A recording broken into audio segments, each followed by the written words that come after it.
during Black Ramadan month, I do not have the time for you, Susan B. Anthony. Okay, I don't have it. I don't have it. Everybody white, sit tight. These diamonds on my body and they crystal clear. I make magic with these hundreds, watch them disappear. Big ol' raindrops up in my ear. If you gon' name drop, let's get it clear. Jessie, VVS, I just turn the water on. Big ol' flex, shit you never saw before. These niggas chasing me like waterfalls. What's up, guys? It's Yes Sister. Welcome back to my channel. If you are new here, make sure that you subscribe so you could join the Black Women's Tribe. And for those of you guys who already are sisters and my brothers, thank you so much for coming back. Make sure that you like, share, subscribe, comment, leave a comment, all that good stuff. Before I get into this video, two things. I am going to Cartagena, Colombia. Okay, Cartagena, Colombia. All right, so if you want to join me in Cartagena, Colombia, make sure that you go to woocation.net. Go to the website. You'll see our itinerary. You'll see everything there is to do that we're going to do together. Also, for any concerns, we have a contact us segment of the website that is at the bottom for questions, concerns, whatever you may have concerning the trip. Go ahead and use that so you can contact my team. I look forward to seeing you guys in Colombia. Another thing, thank you so much to The Color Purple for sending me this really cool mailer. You guys know I talked about my thoughts about The Color Purple, the rollout. I didn't really like, the things that I saw when it came to Taraji and Danielle, just the treatment that they went through. However, I did watch The Color Purple on Max, and it is a masterpiece. I really wish things would have been better carried out for this movie. It really deserved more. Like, it really deserved more accolades, more attention. It's really a masterpiece. It's an Oscar-worthy movie, and it's sad that it didn't get any Oscars. But hey, we can still check it out. Go to Max, make sure that you check it out. And let me know what you think. If you have seen it already, drop down in the comments and let me know what you guys think. All right, let's get into this Love is Blind stuff. Child, it's so much going on. So much going on. Before I get into the AD is a sugar baby allegations, I'm going to tell you right now. I'm just going to start off with this. During Black Ramadan month, I'm not about to shame AD for being a sugar baby, okay? I'm not about to do that. So if you're waiting for me to do that in this video, it's not gonna happen. It's not gonna happen, okay? I'm not gonna shame her for that. I'm not gonna shame my sister for wanting the hard wig, soft life, okay? Things make sense now. Now we see why the wig, well, she ain't had no wig, but now we see why the leave out was so crunchy and the bundles was not bundling. But all jokes aside, I'm not going to shame her for being a sugar baby. Not gonna do that. However, I am side-eyeing her. I am looking at her a little differently, and we're gonna get into that. First things first.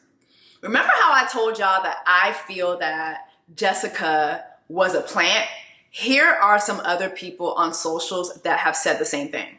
After the reunion on Jessica, I don't buy a word out of. I am so glad that someone's talking about this because I have so much to say. I would put money on the fact that she is either friends or had some history with or knew someone that works in production or at Netflix and was like, come on Love is Blind and we will make you a star. I 1000% believe that she is a plant. She's an industry plant. She was brought on the show to become their next big star because she was featured so prominently and so positively that it really it almost doesn't make sense. Gorgeous girl, but let's be serious. Jimmy did not propose to her. Nobody proposed to her. So why was she sitting in the middle of the stage the entire reunion? Why was her and Jimmy's section of the reunion so long in comparison to, his fiancés section.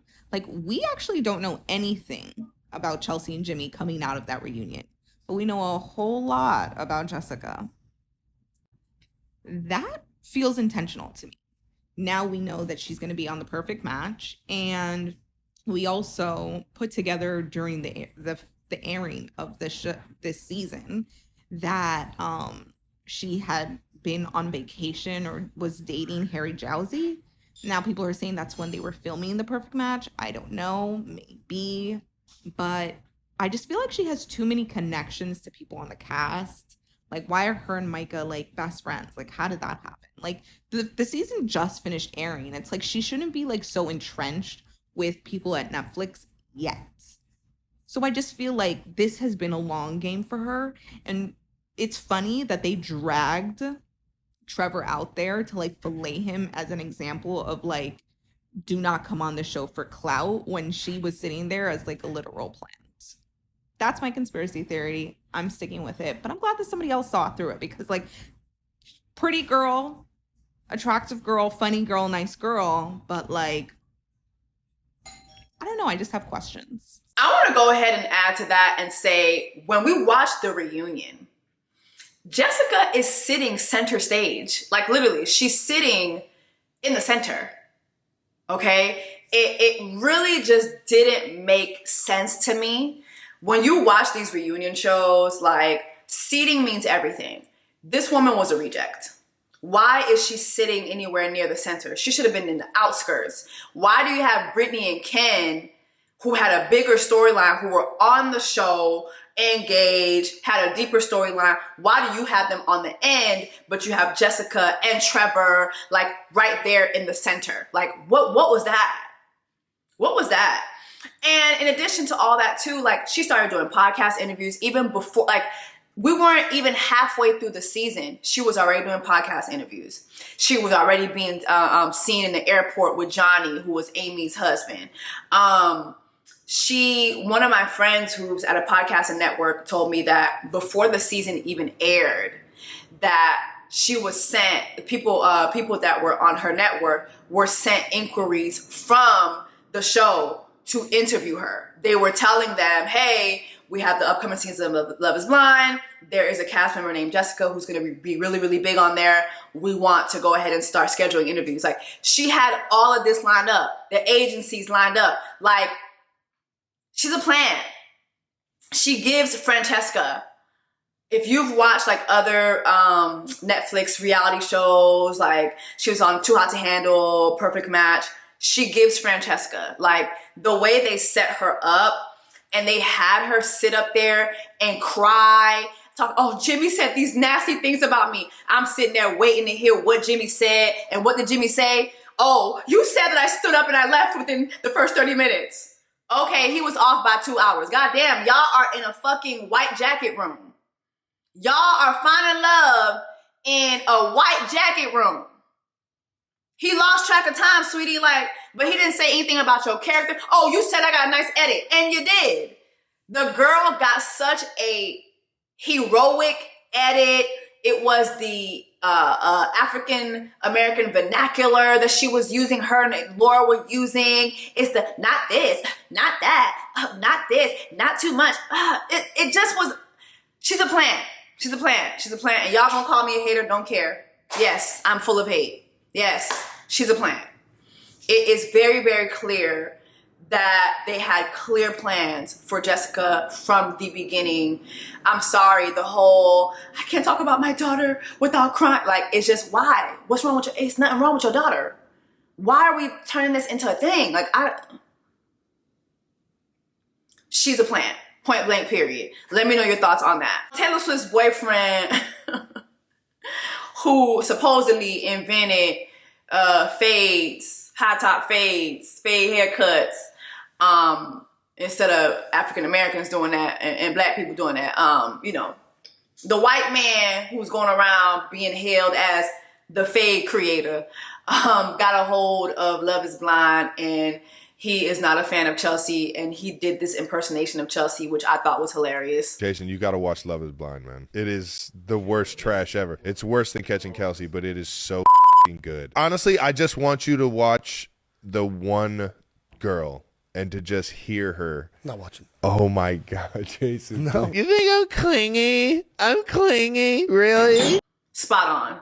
Spot on, spot on, spot on. You know, listen, Meghan Trainor, to me, I've said this before, I'll say it again. The way Nick and Vanessa did not ask Meghan Trainor and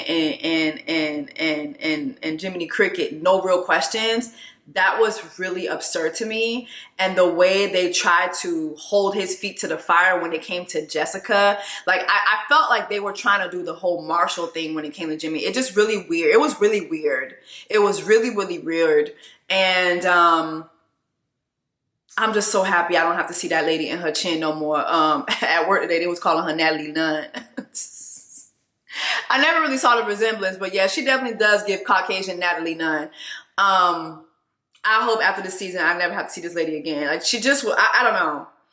She just was a menace. And I really think she got off easy at the reunion. Maybe they didn't want to add to, you know, all the online commentary. We obviously know that they got all of their reunion information from the internet instead of asking these cast members real questions. But yeah, I'm over her ass. But what y'all think about Travis Kelce's impersonation? I thought his impersonation of Meghan Trainor was on point. Next. Jackie from season 4 was in my comments a couple days ago threatening me. I had some commentary that I made about when they had introduced Jessie and Kwame, and Jessie, you know, was at the reunion and she was talking about how she's part of casting. And so I was like, oh my God, like, not Jessie being the real villain, not her being the reason we got all these dusties on the show during Black Women's Black Ramadan month. And Jackie found herself in my comments on just a couple things. Hold on, pause though. Shout out to Kwame, who was also in just a couple things. He left me a comment because I talked about his reactions that he had at the reunion. I thought it was so funny, and I compared him to Marshall, and he thought that was funny. So shout out to him. But she was in the comments as well, telling him, "Wow, so you're gonna be kikiing with the girl who called your wife a villain? Like, that's crazy," whatever. You know, and then she was in the comments threatening me, and I just want to make something very, very clear. I will kiki, I will comment, you know, I'll go back and forth from time to time, but when you threaten me, like, just understand, I have nothing for you but pew, pew, pew.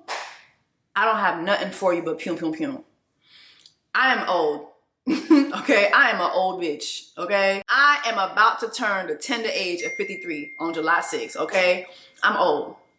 I am an auntie. I don't have time to be scrapping with nobody kids, okay? You run up on me, you gonna get the pew, pew, pew, pew, pew, pew special. You gonna get to see you at the crossroads, you won't be lonely. You gonna get to see you at the crossroads special. I don't have anything for you but that. Don't have anything for you. Didn't say anything about this girl. Don't know why she was in my comment section.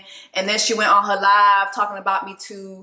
I would post that video, but a couple people screenshotted it, sent it to me. I'm just going to keep that in my folder for if this lady really is insane enough to run up on me and get pew, pew, pew. I'm going to just have that in my folder locked up for the authorities. Like, and this is why. Yeah, exactly. This is what she had. Yeah, exactly. She had me fucked up right there.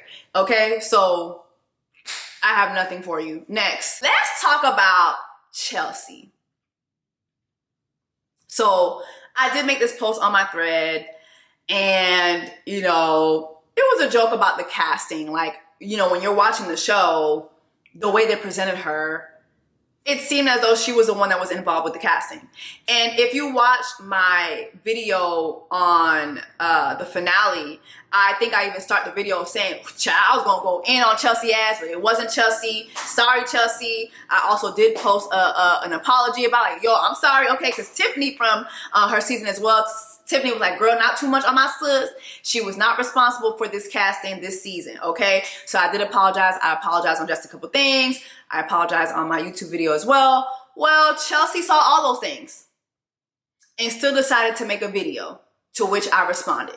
Okay, only because I like people to have the right information. So let's hit this first one, Jessie Woo, shall we?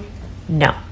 That has everything to do with your moral character and how you treat others, which honestly, girl, I'm wondering about you at this point in time. Point number 2, I did not help cast season 5 or 6 of Love is Blind. If I had, this would make me even more furious. Why? Because I'm one person in an entire collective group of people. It is a long process.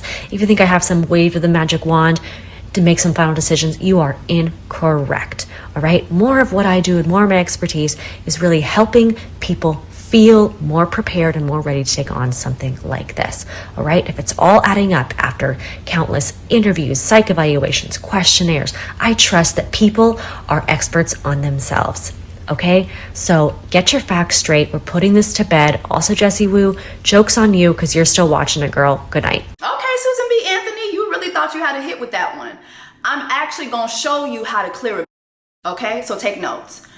First off, I'm going to address the things that you conveniently left out of this video because of your Karen behavior. So I reached my satirical conclusion that you're the real villain because of casting, due to the fact that when you watch the reunion, the lattes present you as a casting figure, someone who is part of casting and has been in casting.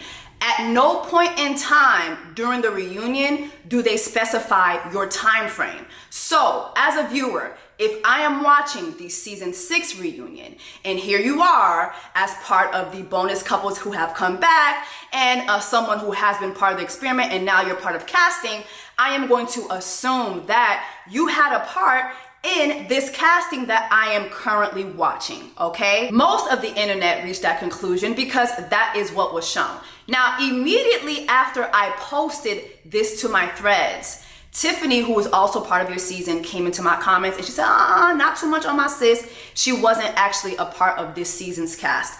So once she posted that, I immediately posted what she said and I issued you an apology. And I know you saw it because people tagged you in it, but you conveniently left that out of your video because it wouldn't fit your Karen narrative. Now, I want to address the part of your video where you talked about my morality, because I know good and damn well you are not using Love is Blind as the platform to talk about morality, when we can easily Google several lawsuits that are currently active from previous contestants, okay, who are alleging things like minimum wage payment, violation of labor laws, false imprisonment, starvation. You have Train Dane from season 5, who was sexually assaulted, according to her lawsuit, by a man who was casted by you all to be her fiance, someone she had actually spoke to production about. She was forcibly groped and she was actually sexually assaulted. You have Renee Poach, also from season 5, who has a lawsuit against not only Love is Blind, but actually the network as well. And in her lawsuit, she alleges you all casted her alongside Carter Wall, who became her fiance. Now, the casting department was not able to verify such things as a job for this man. This man was jobless, unhoused, he was violent, he was addicted to amphetamines and alcohol. She says that despite her addressing this to production, she was forced to spend long stretches of time alone with Wall, who also became erratic and alarming in his behavior and emotionally unstable towards her and the production staff. Okay, these are lawsuits. I have also used my platform to interview previous contestants who weren't really shown on camera, who detailed false imprisonment, who detailed not even having control over opening and closing their hotel rooms, not having phones in their hotel rooms where they could even dial 911 should they be in danger. You want to talk about morality? You want to talk about morality? You're doing a lot of windmilling for a company who does this to its contestants. Mind you, Shmeremy's current ex is on TikTok right now doing her white version of the Risa Tisa story, where she shares that Jeremy allegedly tried to pew pew pew her. And also, this is in addition to Trevor's ex, who also came out via TikTok and revealed that they were in a relationship together, but also revealed that he threatened her life should she come forward with the receipts that they were in a relationship during the filming of the show. I understand that they gave you a job, but let's be for real when we're talking about morality. All right. Now, you did also detail the casting process. And in your detailing of the casting process, you told a bold-faced lie through your bonded teeth. Because here we do have receipts of people like Jeremy from this current season, AD from this current season, as well as someone named Scotty who almost made it to this current season. And they detail how they were casted to come on the show. I didn't seek this out. I was actually reached out to over Instagram. And I'll actually add that message into the next slide just for some verification on that. Casting scouted me via my Instagram. So yes, I wanted to jump on here and share my story and experience of how I was casted on this current season of Love is Blind. So a casting agent reached out to me from Instagram, and they saw I was from North Carolina, from Raleigh, so a couple hours away from Charlotte, had me fill out an intake form. And get this, Love is Blind, all the questions were about physical traits, what I looked like, what I was attracted to, what I would normally approach, nothing about emotion, connection, what I find like good in a person outside of physical traits, which initially I thought was odd. I get through, and then I do my first virtual interview, and they kind of asked those same questions again, kind of my story. But I did tell them, hey, I was recently divorced. I'm not looking to be married again, especially this soon. And they ultimately said that that was going to be okay, which I was taken aback, but they said, we'll explain that to you at the next interview. And then at the next interview, I told the casting agents the same thing, that, hey, I was recently divorced, don't want to be married this soon. It's been not even a year. And they're like, hey, Scott, we know not everyone gets married on the show. Some people just bring a different dynamic to it. And the viewers like to watch certain things, and they like to see X, Y, and Z happen. And I was like, ultimately, you either want me to lead someone on or become a villain on the show, huh? And they said, that's not exactly what we're saying, but people do gravitate towards, or people like to watch certain things happen on the show. And yes, I thought that was odd, but hey, I could be on Netflix. So I went to one more round, and that's when they were like, hey, you don't live in Charlotte, you live in Raleigh, huh? I said, yes. But to this girl's point, there are some contractual clauses in there. If you make it so far, you are on the hook for certain things. You actually filled out a whole application. Yeah, so a lot of the people got scouted through LinkedIn, through Instagram, through TikTok, everything. Like, every person was different. I and Laura were, I think, one of the only girls who actually applied. And I had all my family members, my friends, flight attendants, they were saying, oh, Love is Blind is coming to Charlotte. Like, you need to apply to it. And I just thought, I'm like, you know what, I'll apply, why not? And the next day I got a call back. So basically, you chose to tell the little black girl with the big voice that matters to shut up instead of addressing the real issue. Y'all are casting people through DMs on Instagram. Now, I like the last part where you said, joke's on you because you're watching the show. You are absolutely right. I am watching the show. Not for you, though. I could put a survey right now and ask people, when you watched Brett and Tiffany's season, did you watch for Chelsea? And baby, birds would be chirping. Crickets would be cricketing, okay? And let's be for real. The only reason why you and Kwame got the screen time that you got was actually for two reasons. Number one, let's be for real, they wanted to recreate Cameron and Lauren. Failed miserably though, because Kwame always came across as someone who genuinely did not like you. Which is why seeing y'all at the reunion was very shocking to a lot of viewers, because we didn't think y'all would make it. Okay? And number two, we had a very healthy relationship between Brett and Tiffany, but we all know how Kinetic feels about black love. They love black female misery. They do not like to showcase healthy black people in love, which is why AD and Clay's storyline is a big hit this season. Which is why when you watch The finale, they focused on them for 1 hour and 10 minutes and gave Amy and Johnny 20 minutes. Because let's focus on the black woman's pain. Let's talk about morality. Let's talk about morality, Susan B. Anthony. You want to talk about morality? Let's talk about the fact that I use my platform to constantly advocate for good treatment of black women on dating shows, specifically Love is Blind. And yes, I said Pacific. I am from Dade County. Instead of focusing on my commentary, you better have been making sure that going forward, the casting is pristine. Because if it's not, I will be on your ass like white on rice. Like white on the Caucasian jollof you be down there cooking for Kwame. Or Kwame, as you call him. Okay? Don't ever come for me again. Don't ever try to check me again. Stay in your place and know your lane. Thank you. Let me add this, because I didn't say this in that video, but let me add this. The whole, you know that thing that white women do to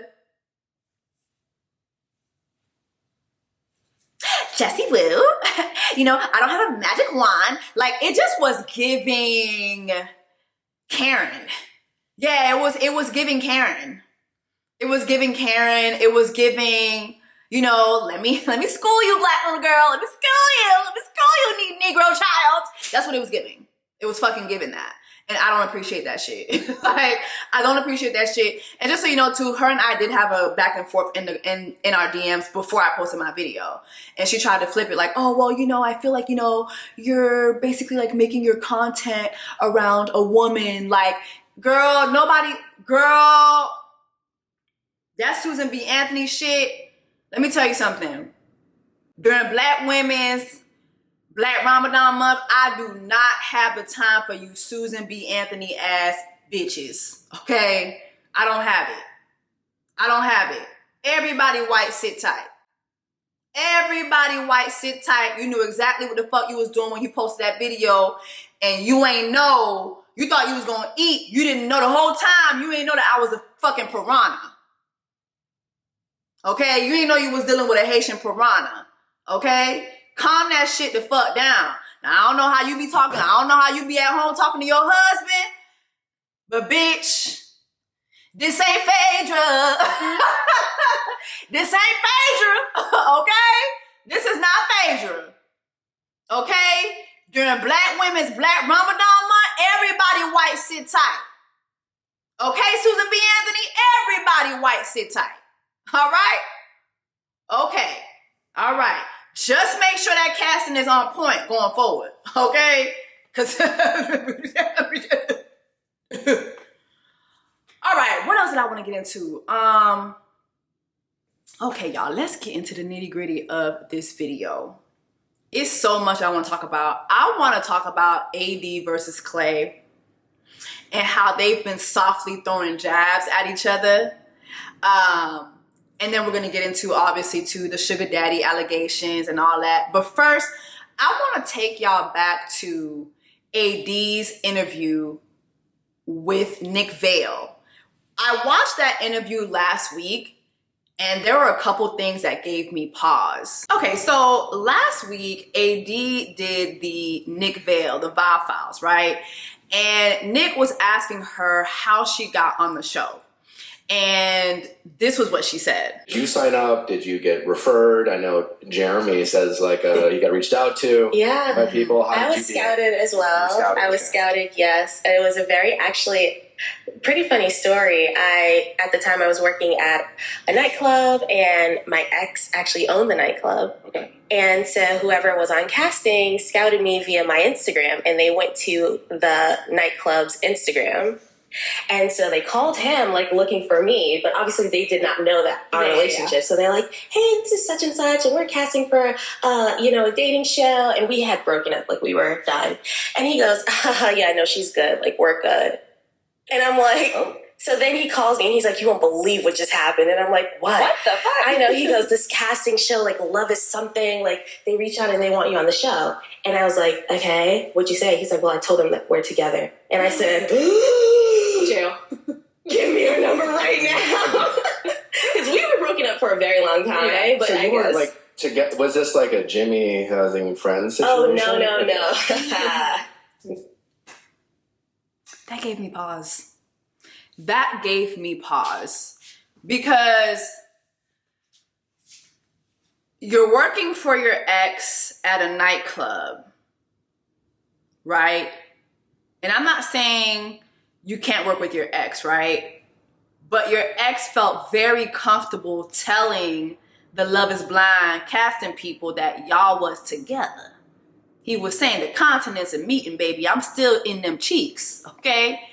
I'm still in them cheeks, okay? He told the Love is Blind casting people he is still smacking them cheeks, pretty much, okay? We together, we good, she good, we good.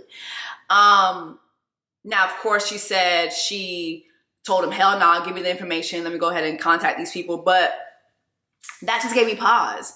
And when you think about the fact that Clay's friend recently left these comments under Kwame, I think the catfish lady, the catfish people lady, she did an interview with her as well, which we're going to get to also.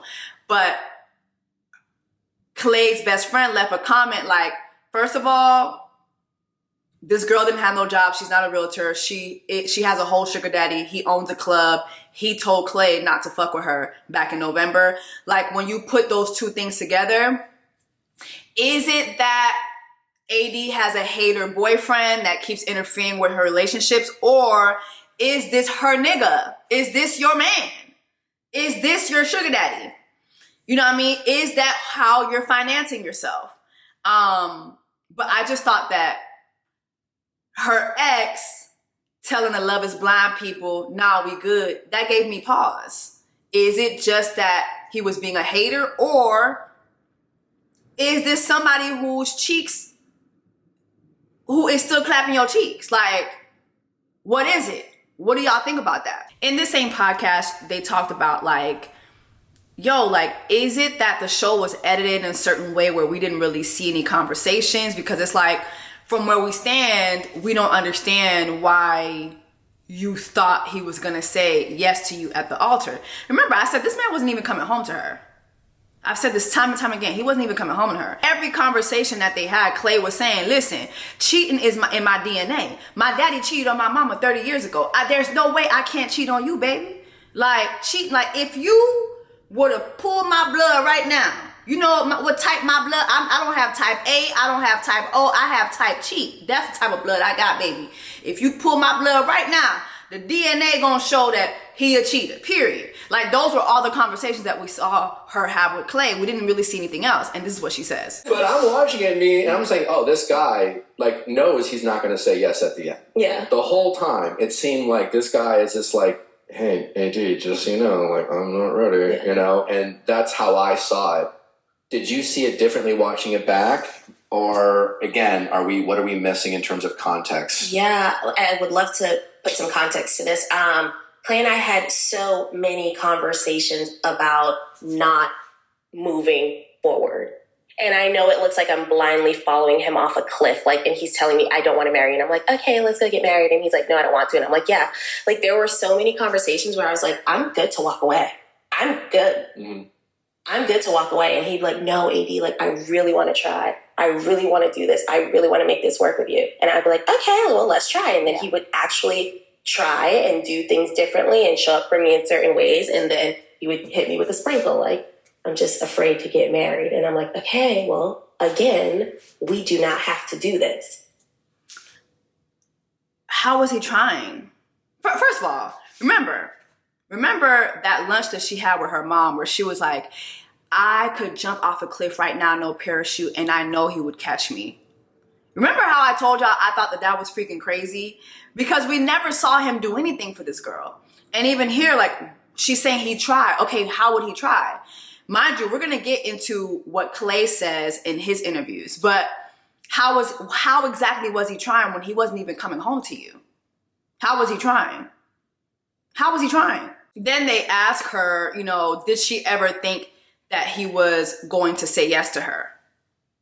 There a moment, do you feel like he was like, no, I'm going to do this? Or or despite everything he said to you, deep down, he was like, there's just no fucking way. And like you kind of just mentioned to us, him acknowledging, well, I just thought we were going to date. Yeah. And him just assuming, all right, she's telling me she won't date me, but like, listen, I'm not fucking getting married. Yeah. And I like this woman. She's wonderful. And we're just going to date. Yeah. And I'm going to get into therapy. Mind you, too, if you hear Nick, too, what he's saying, too, is like, he's acknowledging something that AD said, which was Clay would tell her, well, I thought we were going to date. Like, for me, I'm thinking this is all an emotional connection anyway, whether we get married or not. Like, we're still going to date. That's how Clay was seeing it. He wasn't seeing it as I have to get married or I have to do anything. Like, I can still see you after this process. I can still see you. That's how he was talking to her. And she was like, okay. And like, I'm not going to be Will Smith anymore. That was so bizarre. Like, has he apologized to Will Smith? No. I had Take a minute while he's down. I had hoped that he would say yeah. I did. I mean, but you hoped. I hoped. Okay. But who's ever 100% sure in this kind of experiment? Like, mind you, too, in this very interview with Nick, Amber says that when they were in the pods, Clay told her from the pods that he was afraid of getting married. I don't know if you guys caught that too, but if you watch this Nick Vale interview, it really shows you how not only was Clay not there for the right reasons, but I don't think she was there for the right reasons either. I think they was both just, I don't know what they were doing here. Because literally in the pod, she said this man told her he was not ready for marriage. Looking back, and what one did you feel like you maybe chose to ignore? Ooh. In the pods. Yeah. The whole marriage thing honestly started in the pods. He was very afraid of marriage and long-term commitment, but simultaneously telling me this is what I want so bad. So it's like at one hand, he's like, oh, I'm afraid. And the other hand, he's like, but I want you.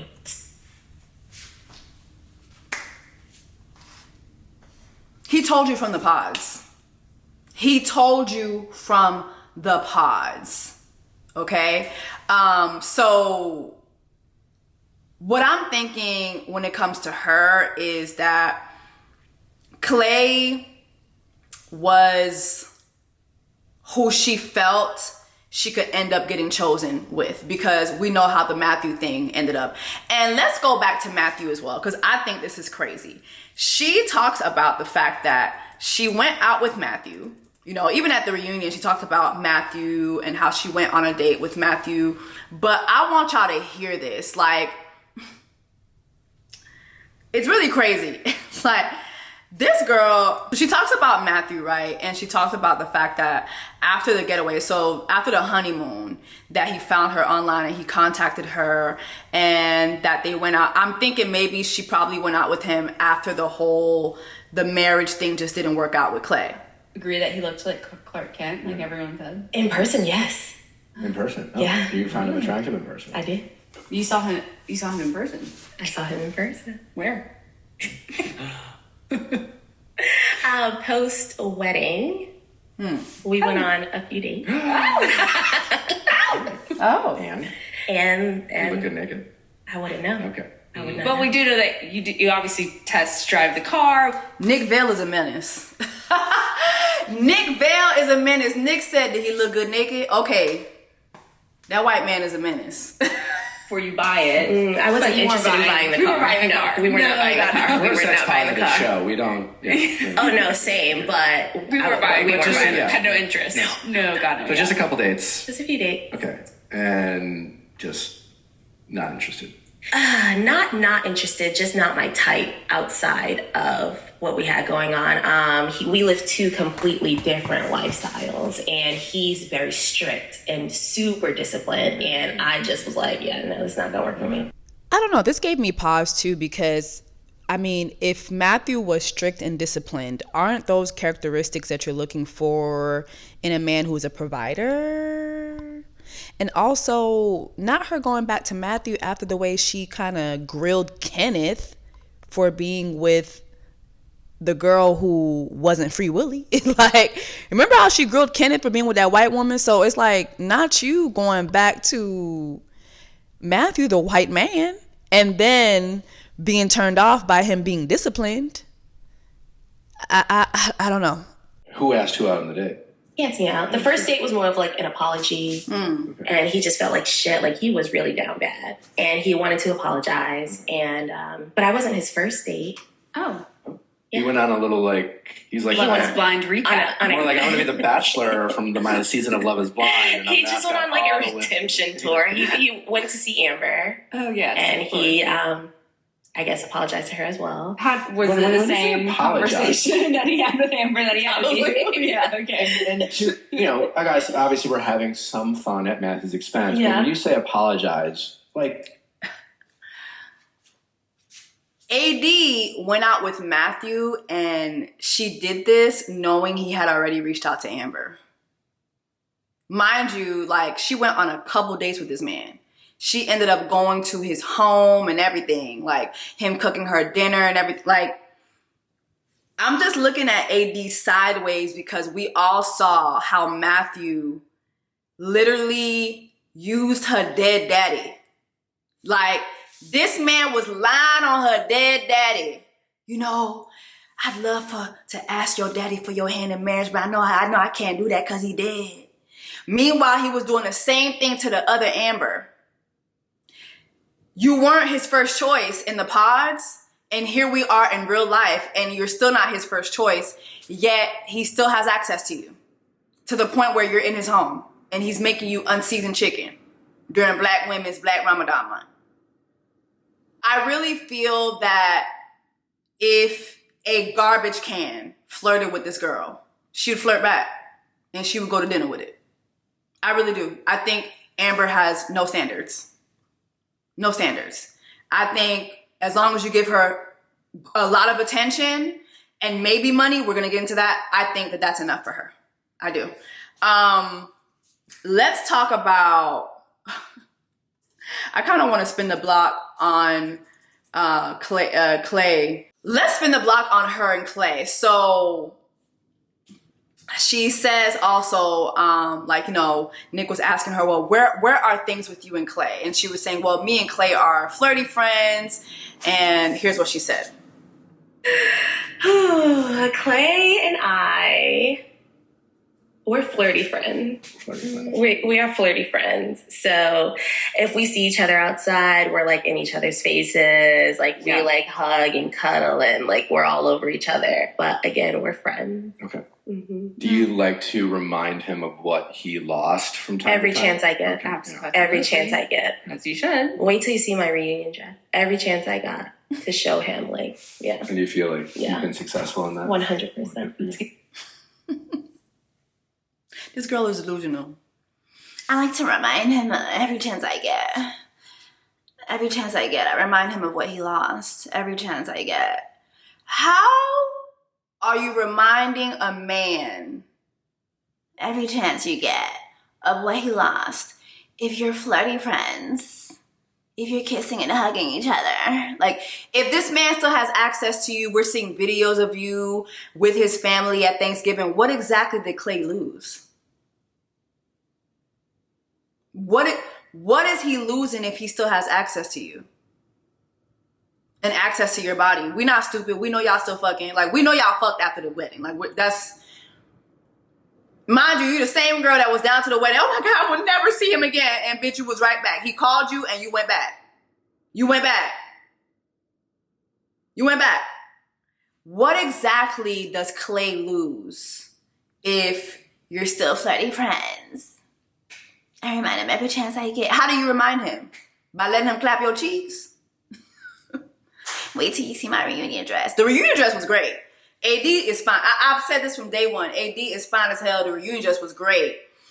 But please understand, that man was not crying because of you. He was crying because the world was beating his ass. And we're going to get into that too. Because later on, she says in the other interview with this catfish lady that her and Clay hadn't seen each other for months. The first time that they saw each other in months was at that reunion stage.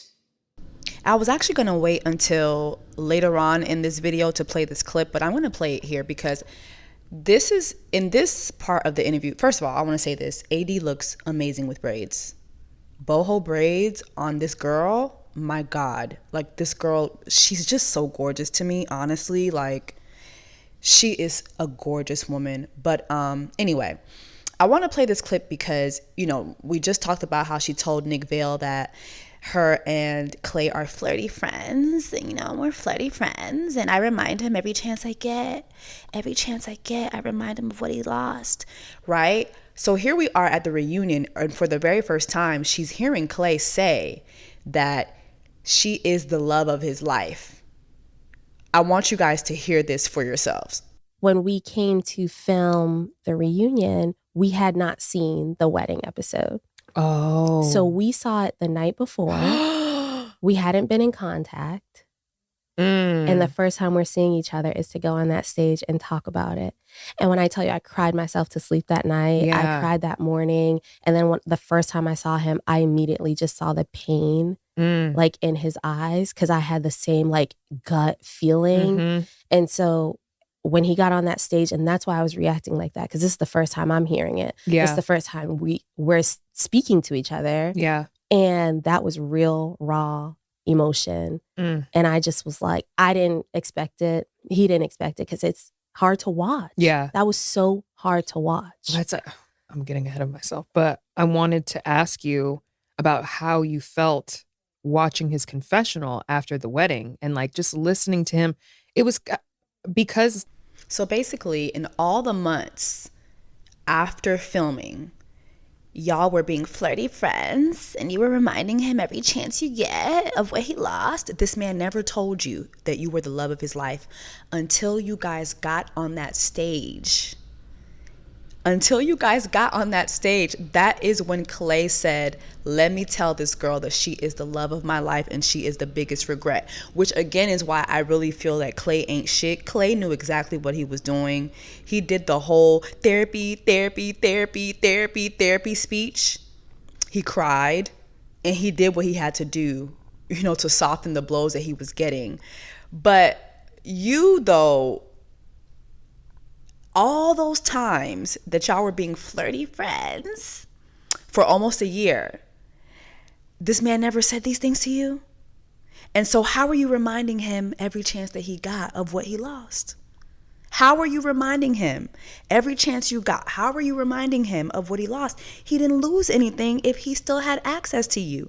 And the only time he showed any remorse was when the world was beating his ass, because he waited till the altar to tell you no when he could have been said no to you.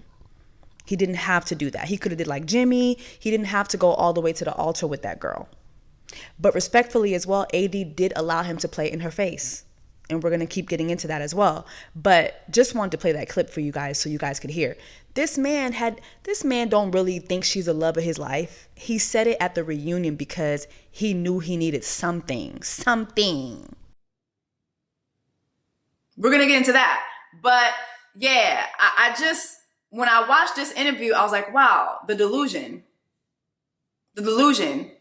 So you're still hugged up, you're still flirty, you're still kissing each other. What exactly is he losing, girl?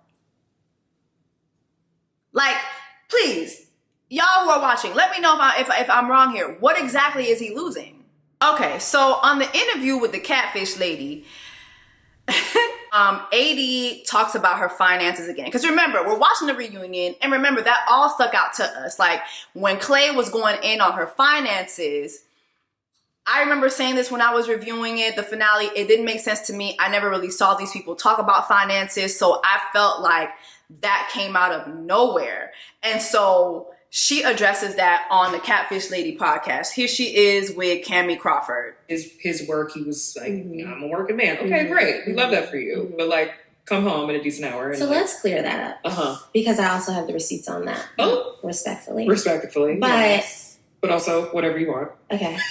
So, like I said, when I got scouted, I was like, okay, I want this. Mm-hmm. So I prepared for this. Right. Like an adult would. Mm-hmm. Okay. And then I also am a realtor. And if you know anything about real estate, you make your own hours, you make your own schedule, you do your own thing. Right. And then I worked in a nightclub whom was owned by my ex. Mm-hmm. Okay. He knew all of this. Yeah. And so my finances have never been funny, to make that very clear. Never funny, honey. Yeah. And so when we came back, I was like, hey, look, I'm good. I set myself up. I can take, and I wasn't the only one. A few of us on the cast took work off to take. Because you can't just leave your job for like 3 months and go film a TV show and think that you're going to have a job when you get back. Right. So you set yourself up to fully dive into the experiment. And I understand that he wanted to see like what it was like. But I told him in the pods, like, I'm leaving my club job because I don't want to work for my ex anymore till 3 o'clock in the morning. Yes. While I'm trying to get married. While I'm trying to get married. Yeah. So he's like, no, AD, I really just need to see you go to work. And he didn't understand how I could stay afloat. And how shit could keep moving because I wasn't working a 9 to 5. Like, he just didn't understand. And so, and he just didn't like it. I guess maybe he's just used to girlies that are like that. That's not my vibe. Like, I'm not a 9 to 5 girl. I'm very well set up. Like, I don't need that kind of, and I'm also not used to guys like that, that are looking for a hard working woman. Like, okay. So when I saw this part of the interview, that gave me pause as well. Because here's the thing. I'm trying to see this from his point of view, right? Y'all are back in the real world. He's going to work. He's not seeing you going to work. He's not understanding how you're going to make money, how you're going to survive. Like, okay, it's one thing to take off for a couple weeks, but what happens afterwards? Also, too, you're a realtor. So I don't know from where he stands, if he wasn't seeing her go be a realtor. Like, I mean, I don't think Clay is wrong here to say, okay, you said you're not going to be working for your ex anymore at this nightclub. Okay, well, let me see you be a realtor, sell a house, or let me see you go do some home tours. I think from where he stands, it was like, you said you have these jobs. We're in the pods. You told me you have these jobs. You told me this is how you make your money. Now we're in the real world, and I don't see no money. I don't see no money. I don't see how you're getting no money. Where you're not clocking in. You're not giving no house tour. What's happening? Where is their job? Where is their travail? You know, so I don't really fault him for that. Do y'all? Now, she did say that it's this last little bit for me when she says this. Came back, I was like, hey, look, I'm good. I set myself up. I can take, and I wasn't the only one. A few of us on the cast took work off to take. Because you can't just leave your job for like 3 months and go film a TV show and think that you're going to have a job when you get back. Right. So you set yourself up to fully dive into the experiment. And I understand that he wanted to see like what it was like. But I told him in the pods, like, I'm leaving my club job because I don't want to work for my ex anymore till 3 o'clock in the morning. Yes. While I'm trying to get married. While I'm trying to get married. Yeah. So he's like, no, AD, I really just need to see you go to work. And he didn't understand how I could stay afloat. And how shit could keep moving because I wasn't working a 9 to 5. Like, he just didn't understand. And so, and he just didn't like it. I guess maybe he's just used to girlies that are like that. That's not my vibe. Like, I'm not a 9 to 5 girl. I'm very well set up. Like, I don't need that kind of, and I'm also not used to guys like that, that are looking for a hard working woman. Like, AD was looking for the soft life. Okay? AD was looking for hard wig, soft life. She wasn't looking to be married to somebody who wanted her to go to work.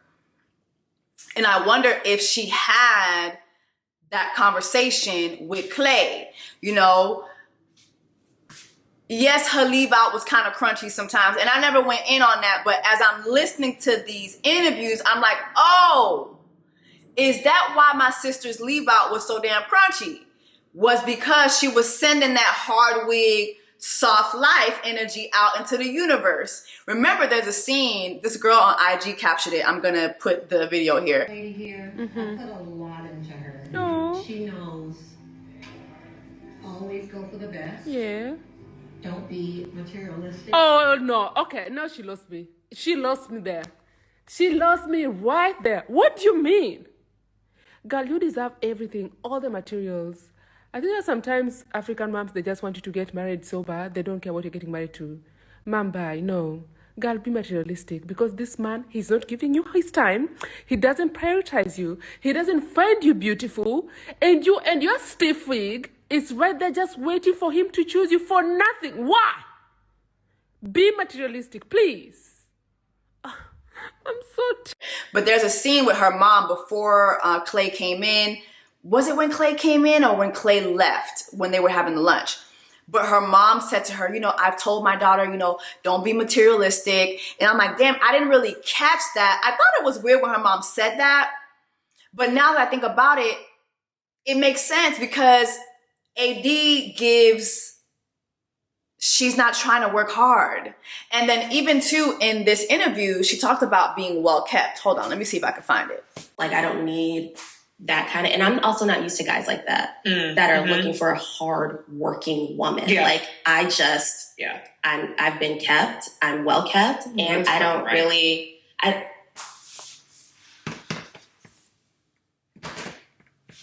I've been kept, I'm well kept. AD is a kept girly. She's a kept girly. She wasn't looking for a man that was going to have her in the fields, okay? This is Black Women's Black Ramadan month. AD was like, baby, I will not be on anybody's plantation plucking anything out of the ground. I am not a worker. I am well kept, okay? Which makes sense why she was the club owner's girlfriend and she was the VIP manager. Which makes sense why you go look her up. You look up her realtor life and you can't really see anything that she sold. This girl that I follow, my girl Yanni Real Talk, she did a whole segment on her YouTube where she looked up AD's realtor, like her license, like what has she sold.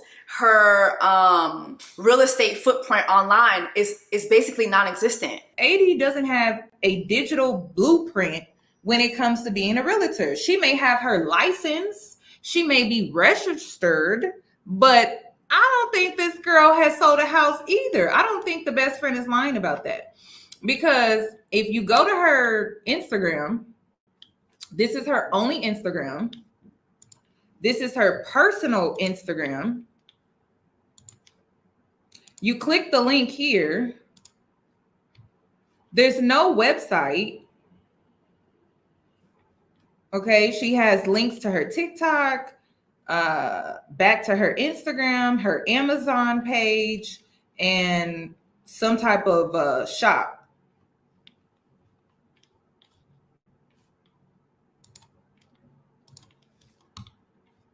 That's it. Hold on, let me go back because I don't think I was able to show you. It switched on me.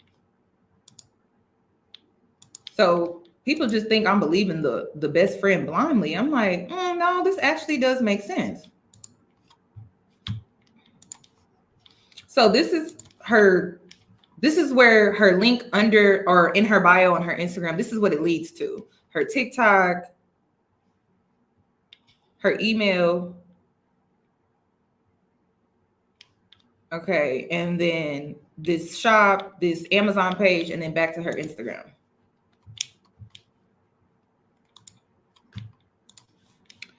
So let me go back to her Instagram because I'm about to show you some more things that I found out. So when you go to her Instagram, this is her only Instagram. She does not have a business page. I actually think this is her business page, but okay. So I scroll down. These are the only posts when it comes to her being a realtor.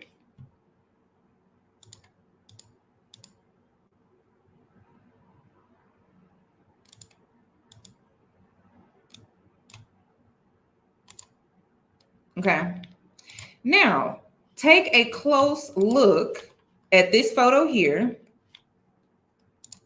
Take a close look at this photo here of her being a realtor. And then we're going to scroll down. I think the last time AD was maybe out here really in her realtor's bag was probably back in around 2021. These photos are old. And I don't know if there's any realtors in the comment section, but I really think that if you are a realtor in today's world, you would need a bigger digital blueprint when it comes to houses. I mean, we don't see any tours. We don't see any videos of her touring homes or even apartments. We don't see anything. But the girl be out. Okay, she be out. She be outside. Okay, she be outside. She be in that gym too. You know, you see, she be in that gym.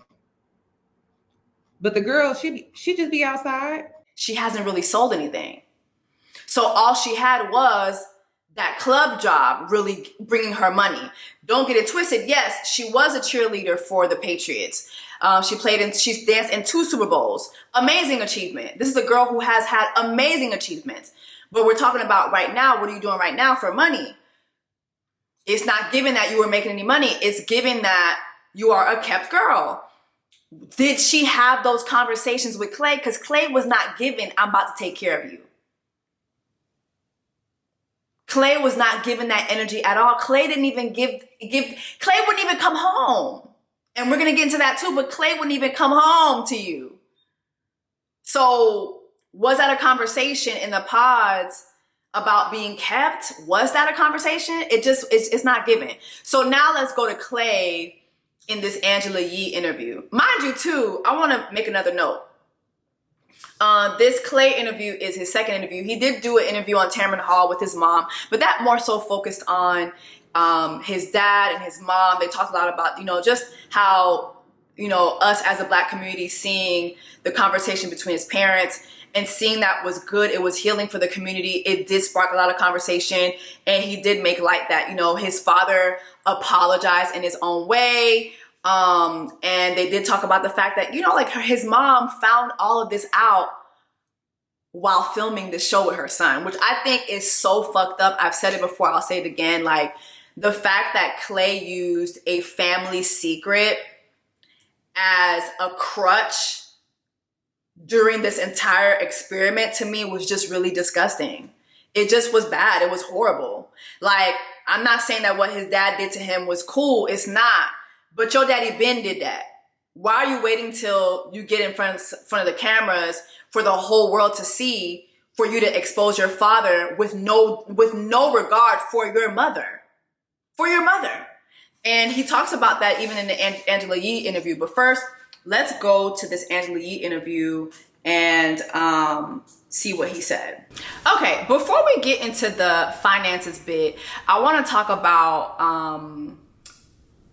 when there's a moment in this interview where he addresses the not coming home. Remember the date that he had with AD and her mom was, he said, y'all could be the Barack and Michelle, right after AD told her mother that this man didn't come home to her after she made a nice makeshift souvenir thing for him, for them to talk about all the things that they like about each other, and she made dinner. He never came home, right? This is what he said about that. Whether it was her surprising you with a dinner or going to the Ferris wheel. Did you not know that you needed to be available at that time? Well, I'm gonna say for me falling asleep, that's totally on me. That I should have came home. So you were supposed to go film? No, that was off. We weren't filming that time. That was off camera. That was off camera. Okay. She just did that off the strength of just her being a good person, honestly. Okay. So it wasn't like I was supposed to be there filming, but I just honestly just crashed. I should have went home and did that. I just honestly just fell asleep. Okay. It was no ill will intention with that. But Love is Blind told me that they were going to adjust to my lifestyle. They said that we want to make this as simple as possible. We want to make this like you're going to get married and this is your real relationship.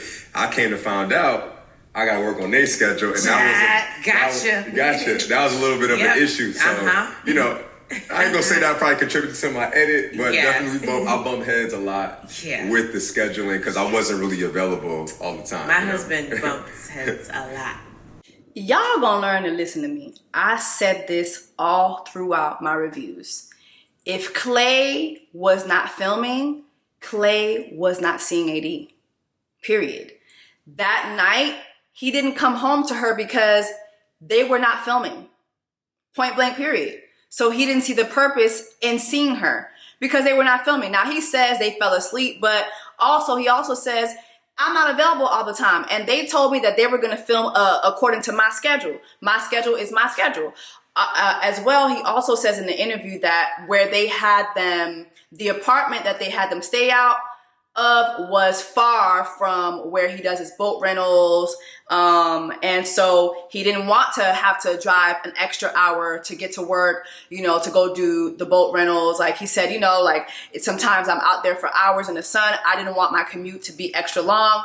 He also says that honestly, like he said, he thought they were going to work around his schedule. So they bumped heads a lot. He was not seeing this girl unless they were filming. So for her to say she really thought he was gonna say yes, and for her to say, like on the Nick Vale episode too, she says that they had all these conversations off camera when he wasn't seeing you. She said that he was trying. Remember in the Nick Vale interview too, she says, and he would try, he would do things differently when he was not seeing you unless y'all were filming.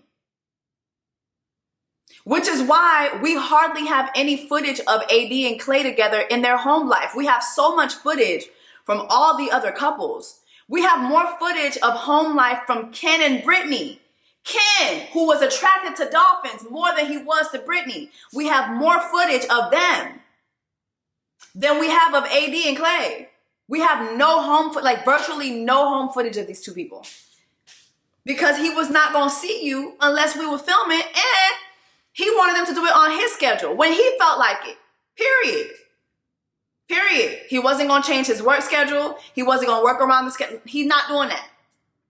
Mind you, he signed up for this experiment that you're supposed to marry somebody at the end of 6 weeks. Okay, just be mindful of that. Okay. Now, I don't know if y'all saw the screenshots of Clay's best friend. He left comments under the catfish lady, the one that did the interview with AD. He left comments under her post regarding AD. I guess, there was a clip where AD was addressing her finances, and this is what he had to say. I'm Clay's best friend, and we've both been living out in Charlotte for years now. AD finances are, in fact, funny. She has a sugar daddy that is funding her life. Brought her a car and apartment. She's not a realtor.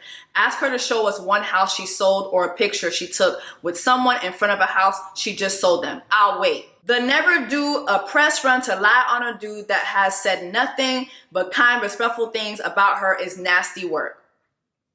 Okay.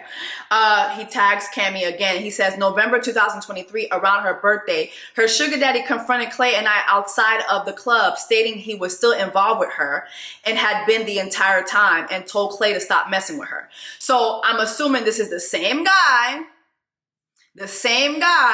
who owned the club, the same guy who told the Love is Blind people not to put her on the show because they were still in a relationship. This is now the same guy telling Clay not to fuck with her. This was back in November, and I guess around November is we had the videos of her and Clay around Thanksgiving. So it's around this time that this man confronts Clay and tells Clay, no, she's still my girl, period.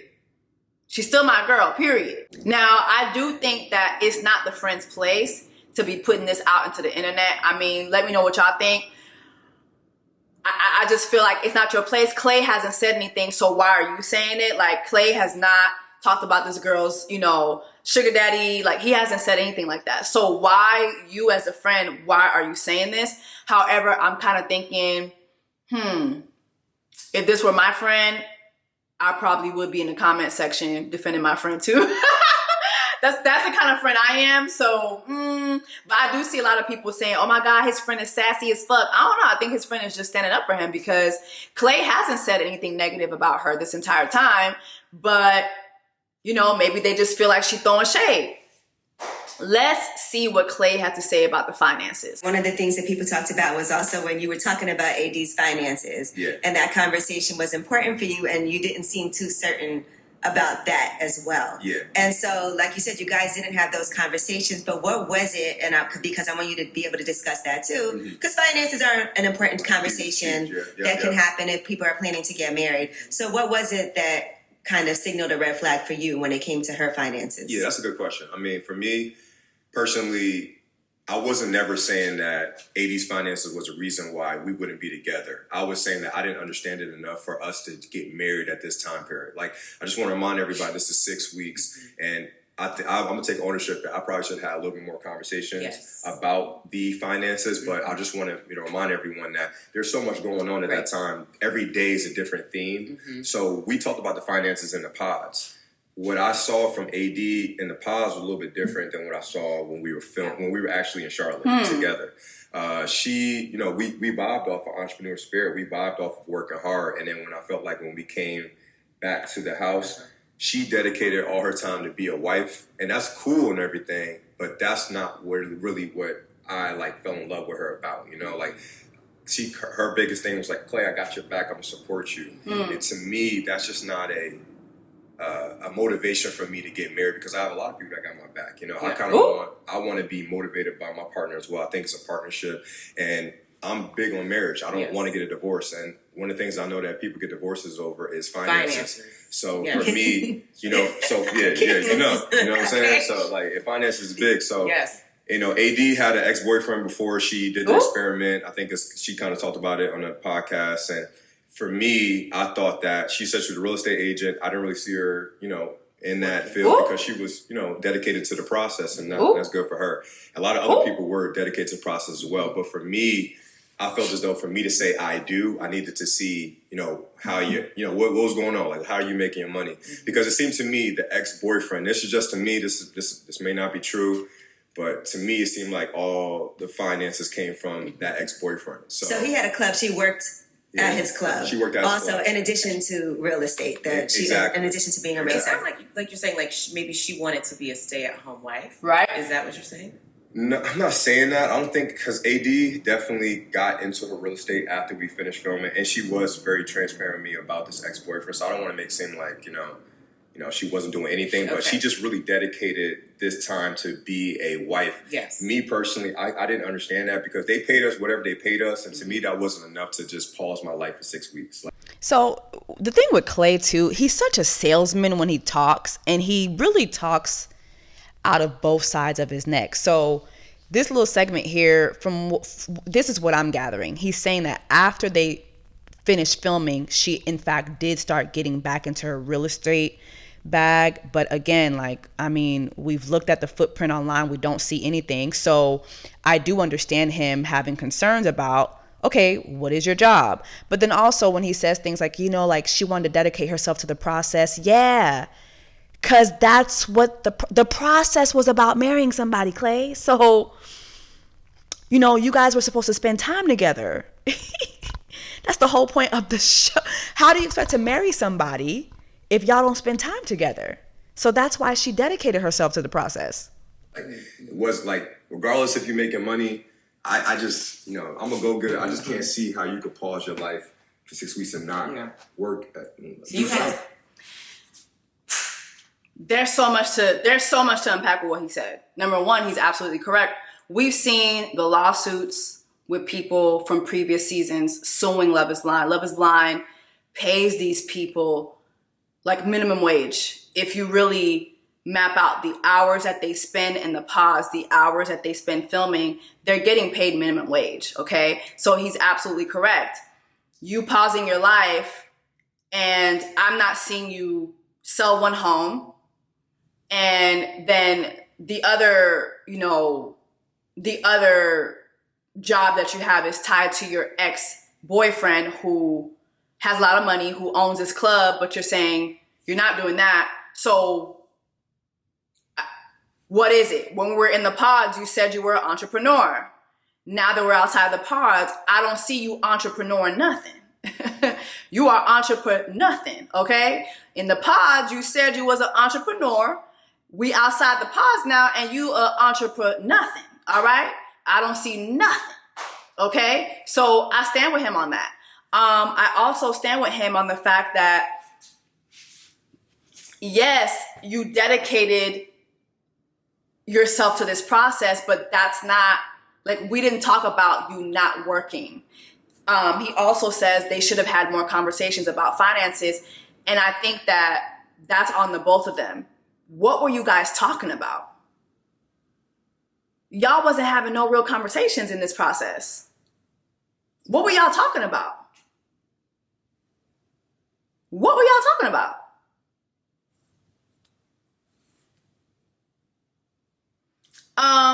And I think that Clay is being very respectful here, because I would have damn sure talked about how I felt about her and this ex-boyfriend. I really think that Clay looked at AD's situation and was like, nah, her ex nigga been funding her. He's still funding her. And now she's looking to me to start funding her from here.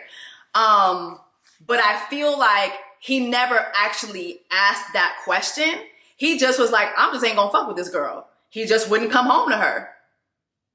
Instead of just being honest.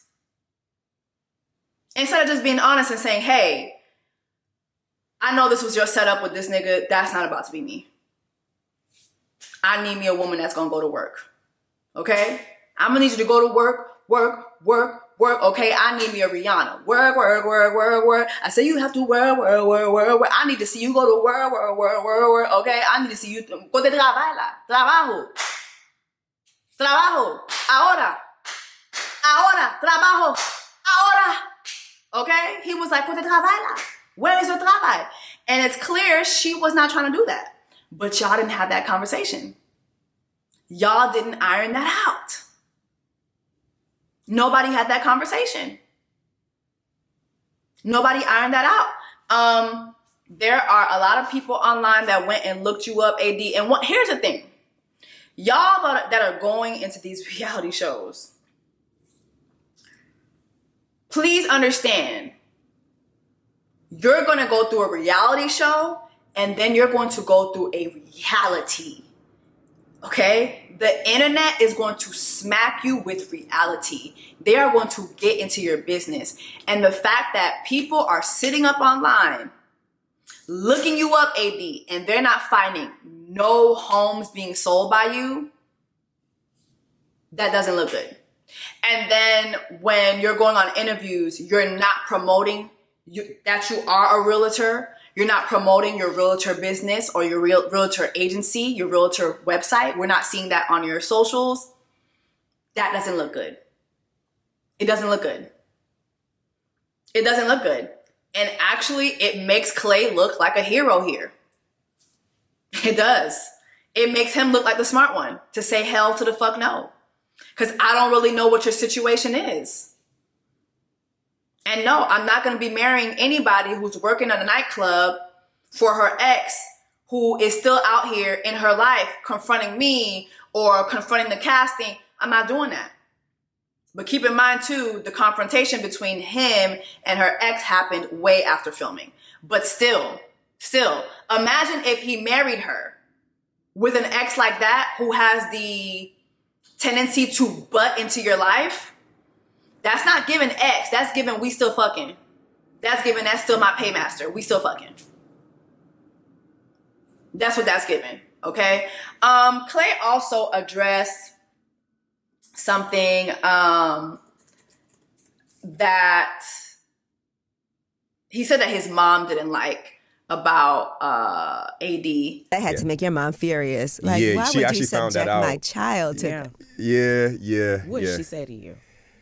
You know, that was the first time hearing it. Actually, so when she met AD, that scene, that was her first time ever hearing it. So thank God they didn't really get a lot of my mom, conversation like that, because that was the first time she ever heard about that. And I thought I told her, but you didn't tell your mama. I thought I told that your daddy was cheating on her. I didn't tell her like that, but I definitely talked to my little brother, and he because I'm away from my family. Like I'm the only one down south. Everybody else is in Jersey.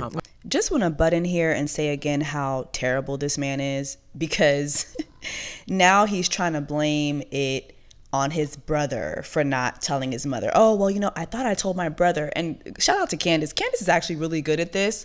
I think Candace would do great at radio. Like, she's on Angela Yee's radio show doing better than Angela Yee. She's actually asking better questions. If you actually listen to the interview, Candace came through with the questions, period. Okay.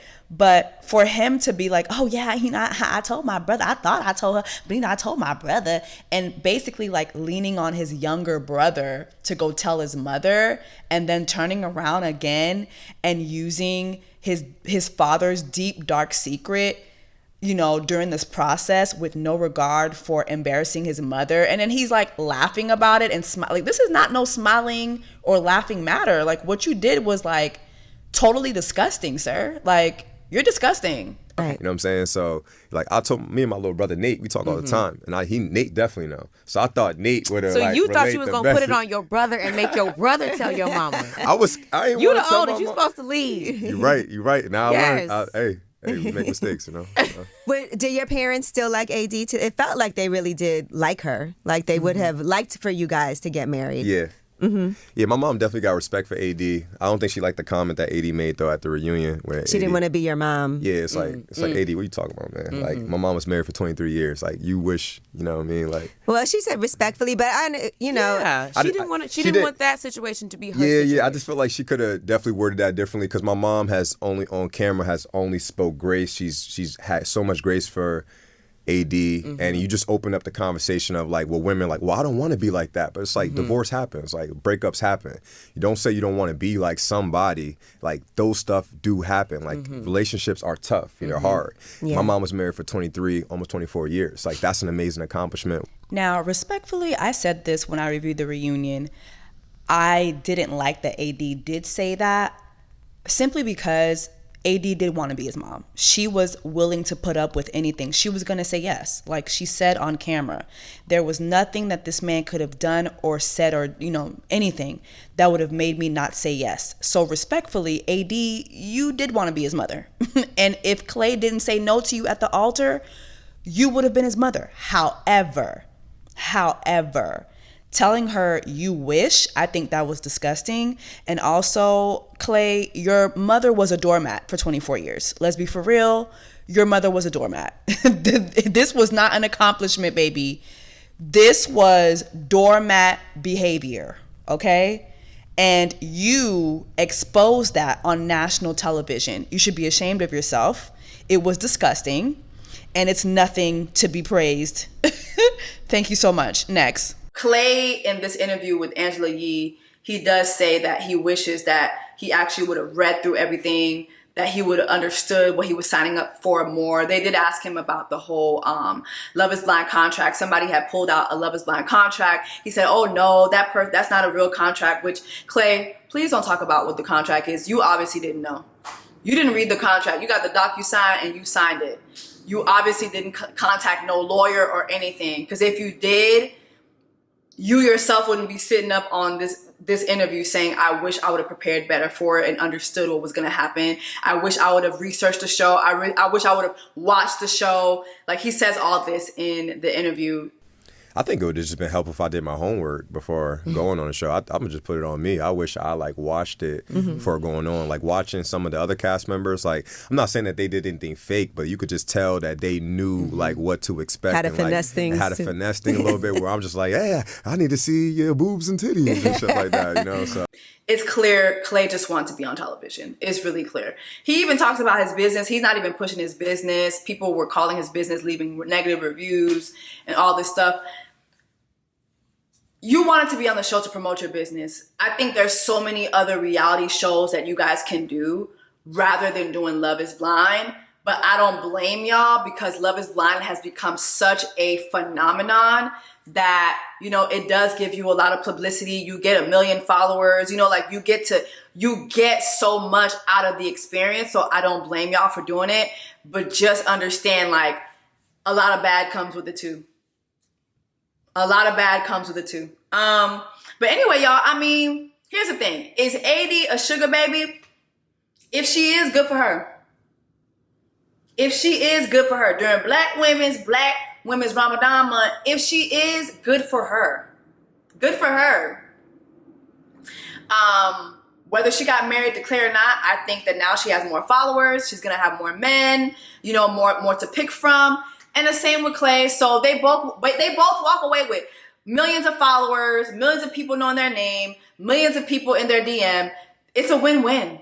I think it's a win-win. I actually have a casting suggestion. Go ahead and put AD on Selling Tampa. Bring Selling Tampa back. Or, you know, I don't know. Do anybody got a Selling Charlotte? Bring Selling Charlotte to the screens and put AD on it and have her sell some damn homes. We know she ain't selling shit.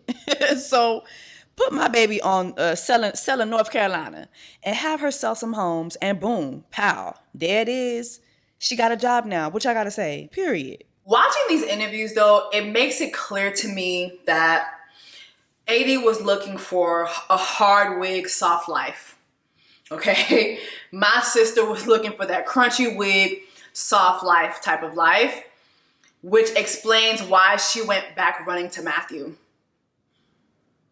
She thought she was gonna get it. She thought she was gonna get it from that white man, and unfortunately, she failed.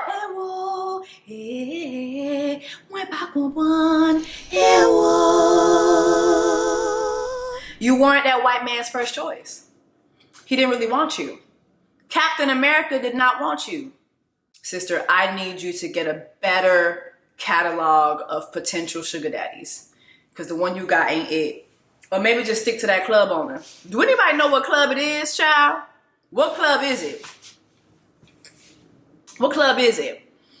Do y'all think that AD is still involved with the club owner?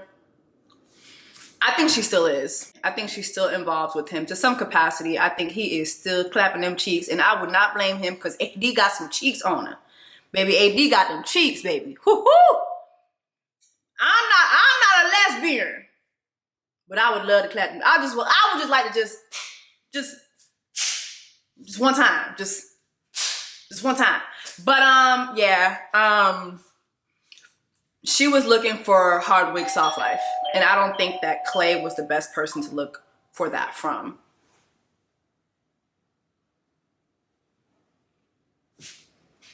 Drop down in the comments, let me know what you guys think, and I will see you guys in the next review. Take care. These diamonds on my body and they crystal clear. I make magic with these hundreds, watch them disappear.